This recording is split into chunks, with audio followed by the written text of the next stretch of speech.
Hi all, ಎಲ್ರಿಗೂ ನಮಸ್ಕಾರ. Welcome back to my channel Kavitha Raj vlogs. ಇವತ್ತು ನನಗೆ ತುಂಬಾ ವಿಶೇಷವಾದ ದಿನ. ಯಾಕಂತ ಹೇಳಿದ್ರೆ ನನ್ನ ಹಸ್ಬೆಂಡ್ ಬರ್ಡೇಗೆ ಗಿಫ್ಟ್ ಮಾಡೋದಕ್ಕಂತ ಹೇಳಿ ಅವ್ರ ಡ್ರೀಮ್ ಬೈಕ್ನ ಪರ್ಚೇಸ್ ಮಾಡಬೇಕು ಅಂತ 1.5 ತಿಂಗಳು ಮುಂಚೆಯಿಂದನೂ ಪ್ಲ್ಯಾನ್ ಮಾಡ್ಕೊಂಡಿದ್ದೆ. ಬುಕ್ಕಿಂಗ್ ಕೂಡ ಮಾಡಿದ್ದೆ. ಅವ್ರ ಡ್ರೀಮ್ ಬೈಕ್ನ ಸರ್ಪ್ರೈಸ್ ಆಗಿ ಅವ್ರ ಬರ್ಡೇಗೆ ಗಿಫ್ಟ್ ಮಾಡೋಣ ಅಂತ ಹೇಳಿ ಅಂದ್ಕೊಂಡಿದ್ದೆ. ಹಾಗಾಗಿ ಈ ಬೈಕ್ನ ಪರ್ಚೇಸ್ ಮಾಡ್ತಿದ್ದೀನಿ. ಯಾವುದಪ್ಪ ಅಂದರೆ ಹೀರೋ ಎಕ್ಸ್ಪಲ್ಸ್ 200 4V.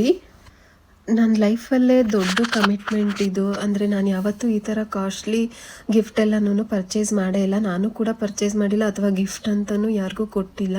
ತುಂಬಾ ಖುಷಿ ಆಗ್ತಿತ್ತು, ಹಾಗೆ ನರ್ವಸ್ ಕೂಡ ಆಗ್ತಿತ್ತು. ಆದರೂ ಅವ್ರ ಡ್ರೀಮ್ನ ಫುಲ್ಫಿಲ್ ಮಾಡೋದ್ರಲ್ಲಿ ಏನೋ ಒಂಥರ ನೆಮ್ಮದಿ ಅಥವಾ ಖುಷಿ ಅಂತ ಅನ್ನಿಸ್ತಾ ಇತ್ತು. ಅವ್ರ ಡ್ರೀಮ್ ಬೈಕ್ ಮಾತ್ರ ಅಲ್ಲ, ನನ್ನ ಡ್ರೀಮ್ ಬೈಕ್ ಕೂಡ ಅಂತ ಆ ಥರ ಫೀಲ್ ಬರ್ತಾಯಿತ್ತು. ನನಗೆ ತುಂಬಾ ಖುಷಿ ಆಗ್ತಾಯಿತ್ತು. ಅದನ್ನು ಡೆಲಿವರಿ ತೊಗೊಬೇಕಾದ್ರಾಗಲಿ ಅಥವಾ ಫಸ್ಟ್ ಟೈಮ್ ಅದ್ರ ಕೀ ಆನ್ ಮಾಡಬೇಕಾದ್ರೆ ಎಷ್ಟು ಖುಷಿ ಆಗುತ್ತೆ. ಅದಕ್ಕೆ ಅನಿಸುತ್ತೆ ಹುಡುಗರಿಗೆ ಬೈಕ್ ಕ್ರೇಜ್ ಅಂತ ತುಂಬ ಇರೋದು. ಯಾಕೆ ಅಷ್ಟೊಂದು ಬೈಕ್ ಇಷ್ಟಪಡ್ತಾರೆ ಅಂತ ನನಗೆ ಅವತ್ತೇ ಅರ್ಥ ಆಗಿದ್ದು. ಈ ಗಾಡಿ ಎಕ್ಸ್ ಶೋರೂಮ್ ಪ್ರೈಸ್ ಬಂದು 1,92,000 ಇದೆ.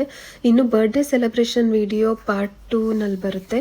ಈ ವಿಡಿಯೋ ಇಷ್ಟ ಆಗಿದ್ರೆ ಲೈಕ್ ಮಾಡಿ, ಶೇರ್ ಮಾಡಿ, ಚಾನಲ್ಗೆ ಸಬ್ಸ್ಕ್ರೈಬ್ ಮಾಡಿ.